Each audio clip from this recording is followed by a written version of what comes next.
Okay, so have you ever felt like you're just spinning your wheels? Yeah, like you're putting in the effort, but not really getting anywhere. Exactly. Like you want to be happier, more fulfilled, but it's like, how do you even get there? Well, good news.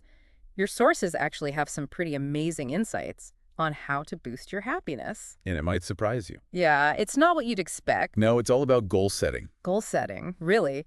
I was a bit skeptical at first too, but once I dug into these sources, I was like, whoa, there's actually a lot to this. Right. It's deeper than you might think. So much deeper. Yeah. So today we're going on a deep dive into all things goals and happiness.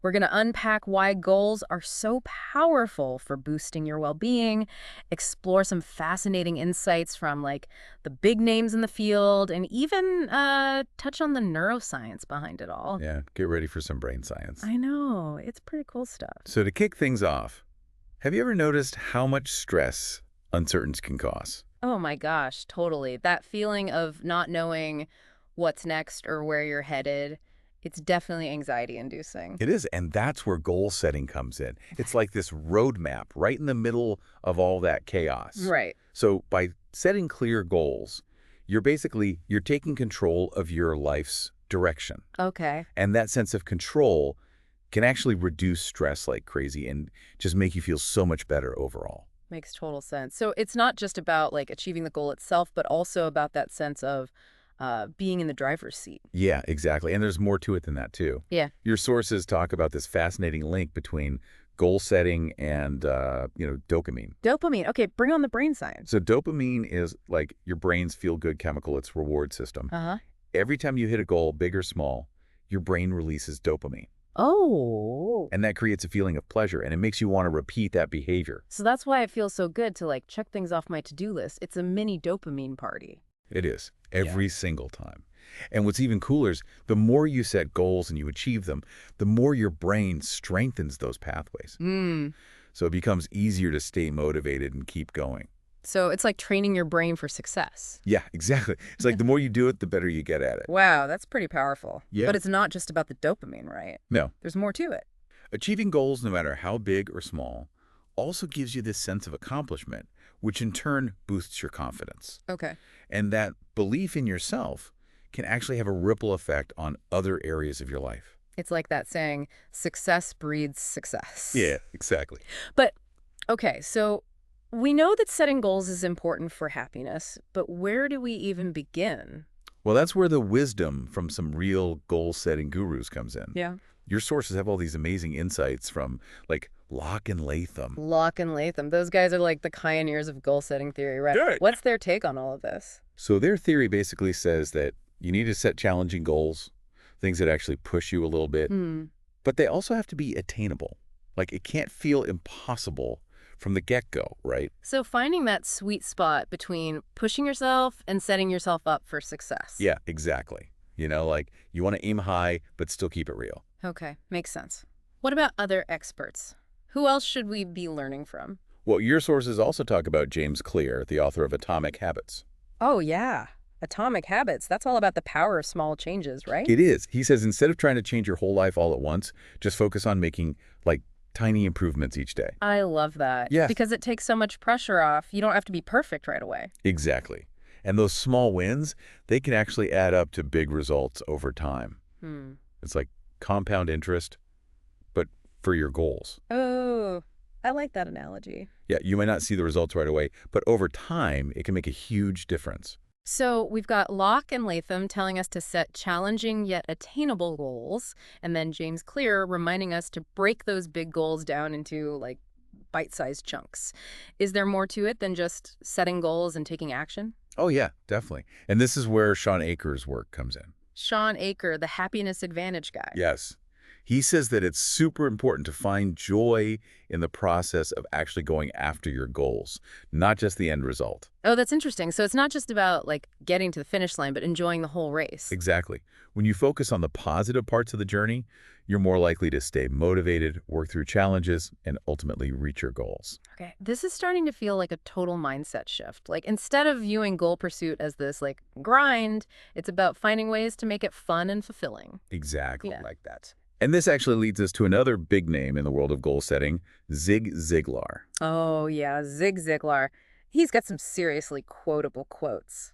Yeah, and this one is super relevant to our conversation today. He said, what you get by achieving your goals is not as important as what you become by achieving your goals. Whoa, that's deep. Yeah, right. So it's not just about the reward, it's about like the internal transformation that happens along the way. I love that. So it's about who you're becoming, not just what you're achieving. Exactly. The skills you learn, the resilience you build, all those lessons you pick up along the way, those are the real treasures. Okay, I'm officially hooked on this whole goal setting thing. It's way more than just a productivity hack. It's about like personal growth and self-discovery. But how do we put all these amazing insights into practice? How do we actually set goals that are both meaningful and achievable? That's where those practical tips come in. And a lot of your sources point to one specific framework, which is the SMART Goals framework.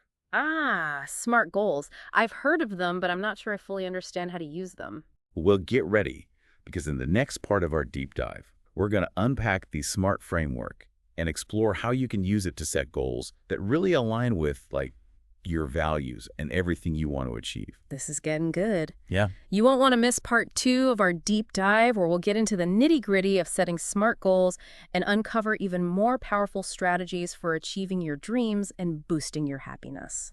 Stay tuned. See you then. Welcome back to our deep dive. Last time we were talking about the connection between setting goals and like boosting your happiness. We even got into a little bit of brain science. Right, all that dopamine talk. I know. Fascinating stuff. So now are you ready to take all those insights and actually, put them into action? Absolutely. It's time to get practical and figure out how to set goals that we can actually achieve. Okay, so let's talk about SMART goals. You mentioned that framework last time.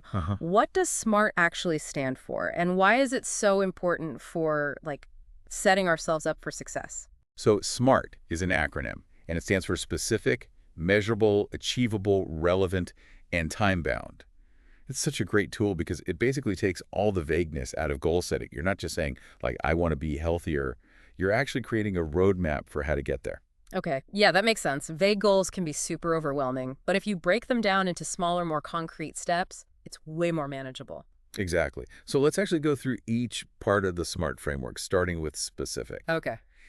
Your sources talk a lot about how a specific goal clearly defines what you actually want to achieve. Uh-huh. So instead of saying something like, I want to learn a new language, a specific goal would be more like, I want to be able to hold a basic conversation in Spanish. Got it.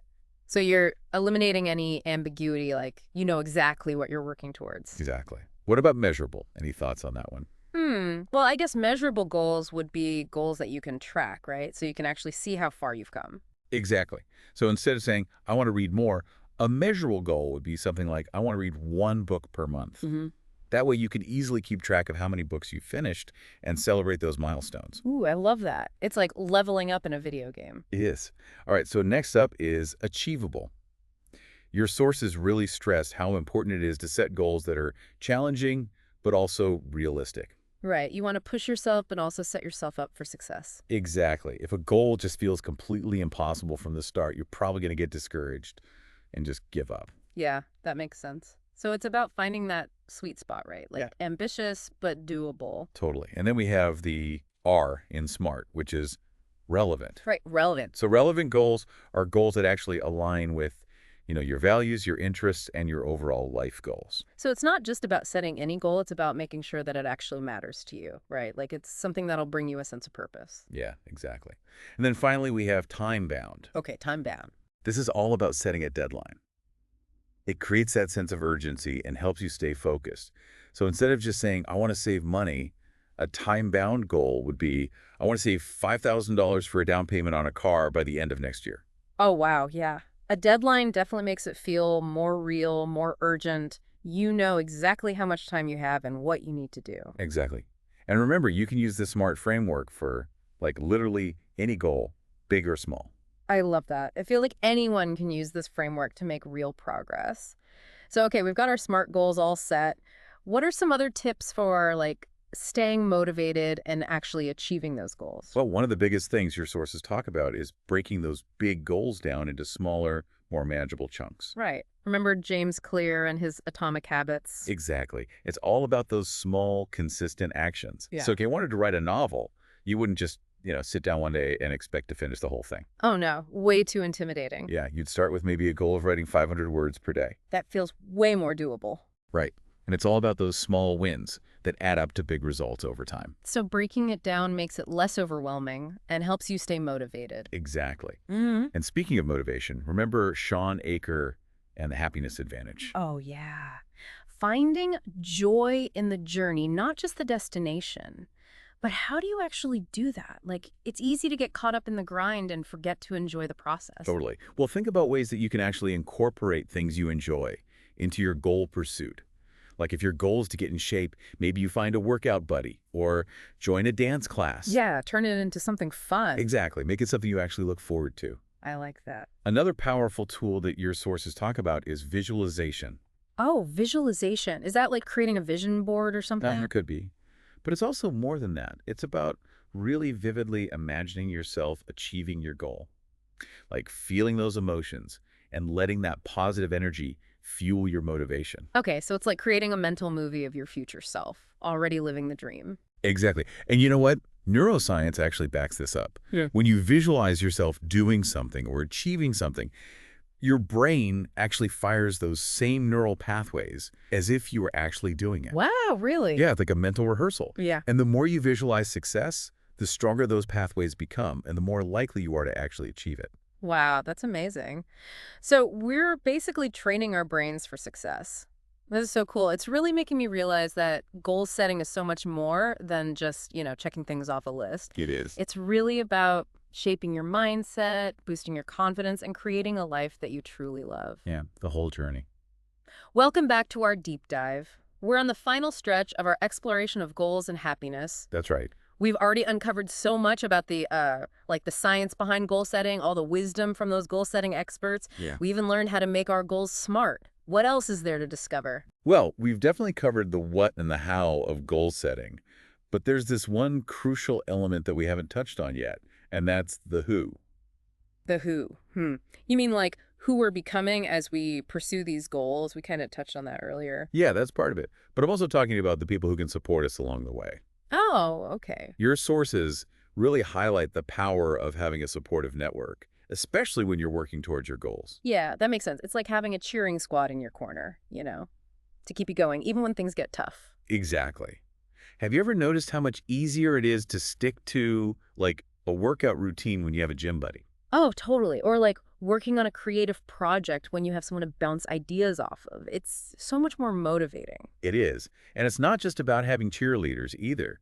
Your sources also talk about the importance of seeking out mentors or role models, people who've already achieved similar goals. Oh, so finding people who can give you guidance based on what they've learned, it's like having a shortcut to success. Kind of, yeah. Learning from people who've already walked that path can save you so much time and energy and frustration. Okay, so we've got our support system, we're armed with our SMART goals, we're feeling motivated. But what about those inevitable obstacles that always seem to pop up? How do we stay resilient when things get tough? Well, your sources offer some great advice for that. First, they emphasize the importance of reframing setbacks. Reframing setbacks. Yeah, like instead of looking at challenges as failures, you try to see them as opportunities to learn and grow. So it's more about like what doesn't kill you makes you stronger. Exactly. Each obstacle is a chance to, learn something new, build resilience. Okay, I like that shift in perspective. But sometimes it's hard to see the lesson when you're like right in the middle of it, Yeah, I get that. And that's where self-compassion comes in. Your sources remind us to be kind to ourselves, especially when we're struggling. So it's like giving yourself permission to make mistakes. Yeah, it's acknowledging that you're human.